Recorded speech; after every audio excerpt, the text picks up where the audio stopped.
the electorate has sent a giant middle finger to Steven Miles' state Labour government in the recent Queensland state by-elections. Labour is set to lose one of its core heartland seats and barely retain one of its other ones, in a massive swing against the Miles Labour government. Labour is set to lose their heartland seat of Ipswich West, with a swing of 18.7% against Labour, according to the ABC. This is a seat that Labour had previously held with a margin of 14%, a seat described as an extremely safe Labour seat. Labour is also going to have a bit of a black eye in its other seat of Anala. This was Anastasia Palaszczuk's former seat. They've had a swing of around 31% against it. 31%. Now, they're still going to retain this seat apparently, in part because there were fewer other preference flows than there were in the prior election. However, this is a terrible result.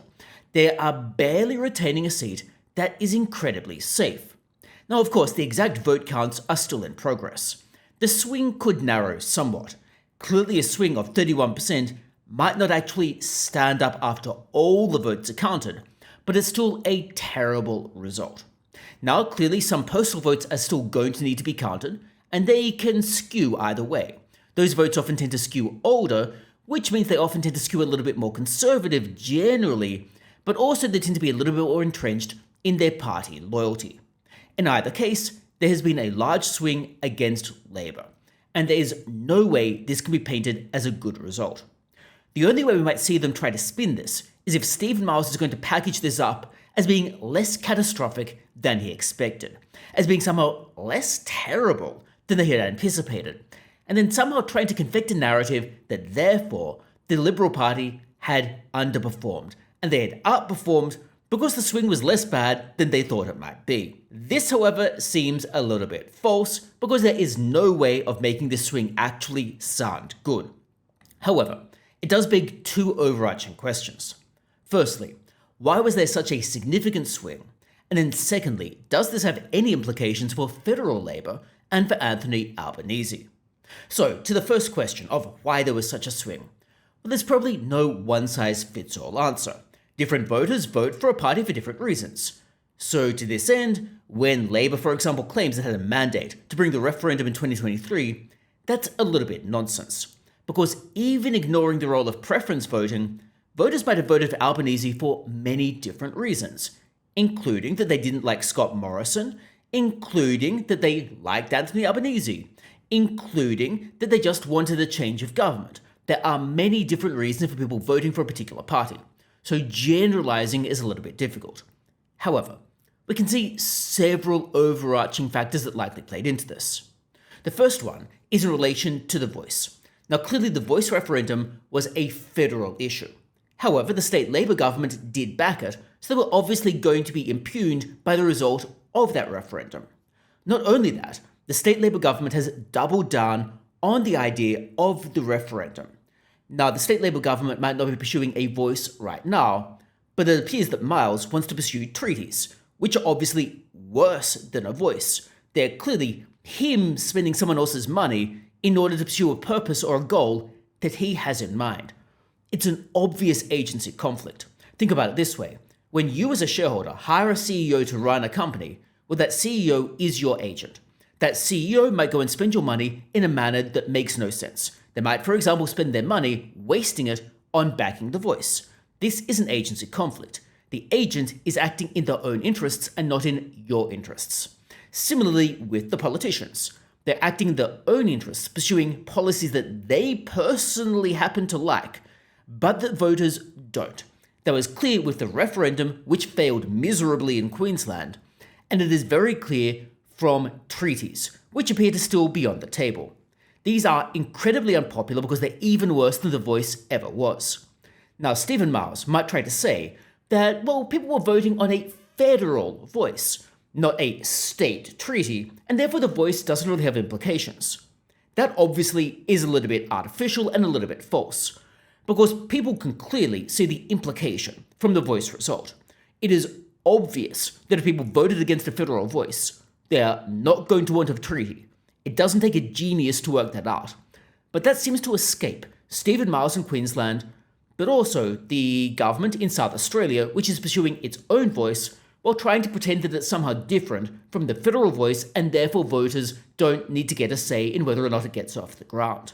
Second, youth crime is out of control, and Steven Miles appears to not care, at least from what we've seen from many of the interviews. Will the Premier support the LNP and victims and open courtrooms today? I call the Premier. Well, Now, they appear to be too obsessed with talking points to actually do something about youth crime. The most poignant example was when Steven Miles was appearing to smirk when he was asked about the murder of a grandmother by a youth gang who wanted to get a joyride. Clearly, Steven Miles didn't handle that interview correctly. Now, one might argue that maybe it was an unfair screen grab, maybe he was just trying to react to the question, thinking the question was absurd, not the idea of youth crime, but it was not a good look in any case. And the fact that they don't appear to be doing anything concrete would really be driving home the point that youth crime is either out of control or risks getting there in the very near future. This might also have been slightly impacted by the debacle of the immigration issue at federal level, in particular the release of the criminals into the community and the botched system around the visas. Now, clearly that is a federal issue. However, when you've got a federal Labor government that seems to botch the idea of crime and deterring crime, and then you've got a state Labor government that is not doing any better, it creates an overarching narrative that the Labor Party generally is not actually protecting people. The next issue is there might be some impact from federal Labor's policies. I don't want to overemphasize this, however. For example, people might realize that federal Labor's fiscal policies are, well, they're not really state policies, but also they're most unpopular with higher income earners. And these were safe Labor seats at the state level. So I'm not sure how much that really applies. I'm not sure how much Labor's fiscal policies and the terribleness of them actually impacted the state election. Maybe people can see through the rewards over the Stage 3 tax backflip and the tax hike, or the superannuation tax grab. And they realize that while these policies were pitched as attacking higher income earners, that's just the tip of the wedge. That is, if they can throw one group under the bus, what's to stop them from throwing another group under the bus when they need money next time? Perhaps people also realize that the tax cut they were being given of up to $15 a week does not offset the expiry of the low and middle income tax offset. That is, they're actually paying more tax now due to the expiry of that tax offset than they were beforehand. The government appears to be giving with one hand and taking even more with the other. Now, to be clear, this is a federal policy, and therefore it might not have impacted state Labor that much. Maybe it's just a factor percolating in the background, creating a general sense of negativity surrounding the Labor government generally. However, it certainly was not a help for them. The next issue is just perhaps the unpopularity of Palaszczuk and Miles. They appear to be smug, they appear to be arrogant, they appear to not care what voters think, they appear to be doing their own thing regardless of what people wanted. And people could see that they were perhaps not acting in voters' best interests, and they were simply acting in their own best interests. This, therefore, could have easily sunk the government. People just thought the government didn't care about them, and were willing to take a risk on another party, willing to take a risk on someone who had not been a premier before.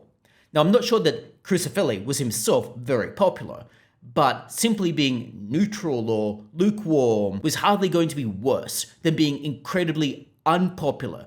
In any case, those are my general thoughts about why it is they lost in the state by-election. It was not just a swing, it was a massive swing, and there is no way of painting this as a win, even though they managed to retain one of those seats. But do let me know your thoughts about why you think there was such a swing in the comments below. Now, what lessons, if any, can federal Labor learn from this? Now, of course, they might try to claim the result was driven by misinformation, as Anthony Albanese tried to claim in relation to the voice going down. I think people can see through this because people can see all of the misinformation coming from the government itself, and no one is convinced when the government says that misinformation sunk their result. They can pretty much see that the government itself is kind of full of poop, when it is going out and doing its own messaging. Now, federal Labour, however, might still have some negative lessons from this. It is clear that Anthony Albanese, while less unpopular than Palaszczuk and Miles, still has some of that smugness, some of that arrogance, some of that superciliousness that both Palaszczuk and Miles have exhibited. He appears to believe that he knows better, and appears to very much have drunk the progressive Kool-Aid, pursuing those types of policies like The Voice, which he foisted upon us regardless of what people actually wanted, and then has confected a narrative that, like I said, it was sunk by misinformation, seemingly failing to realize that people just thought the policy was trash. Anthony Albanese doesn't seem to get what the problem was, and he appears to think that the problem is with the voters, not with his trash policies.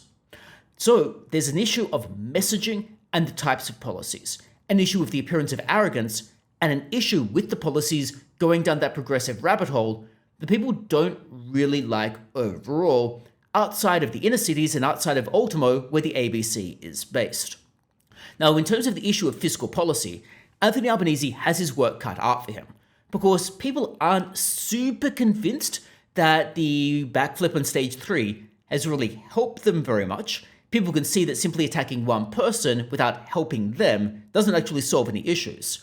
And like I've said, people can see that there isn't a limiting principle. There's not a limiting principle that says, well, if they can throw one group under the bus, what's to stop them from throwing a different group under the bus? People are starting to see that Albanese is taking a divide and conquer type approach. On each policy, he's dividing the electorate up into little small wedges, creating a minority and a majority, and then throwing the minority under the bus. Perhaps people are seeing some of this, and this bled into the state result, and therefore has implications with how much that strategy is actually going to work at the federal level. Another possibility is simply in relation to cost of living. Now, cost of living might have bled into this state Labour result as well, like I indicated with the low and middle income tax offset. And therefore, Anthony Albanese's failure to do anything concrete about cost of living might also impact him. Now, to be clear, the government needs to be careful about fiscal stimulus, which could be inflationary. But there are ways to provide some cost of living assistance without it being too inflationary. One of which, for example, could be reducing the fuel excise. The reason that won't be too inflationary necessarily is fuel prices feed into inflation. They feed into the headline inflation figure, which then feeds through into the core inflation figure down the track, as all of the prices of everything else at supermarkets go up when the cost of transport goes up. Therefore, reducing the cost of fuel can also reduce or at least constrain the cost prices increases of everything else. They've steadfastly failed to do anything about this. Therefore, the federal Labour government might look for some low-hanging fruit, like cutting the fuel excise, if it wants to get some points on the board. But they appear to not want to do this at all. The federal Labour government and the state Labour governments appear to be addicted to trying to increase taxes, not reduce them. So overall, therefore, this is not a good result for federal Labour. It doesn't mean they're going to lose necessarily, but it is not a good result. But do let me know your thoughts about what implications and lessons federal Labour might get from this, if any. I'd be interested to hear your thoughts in the comments below as well.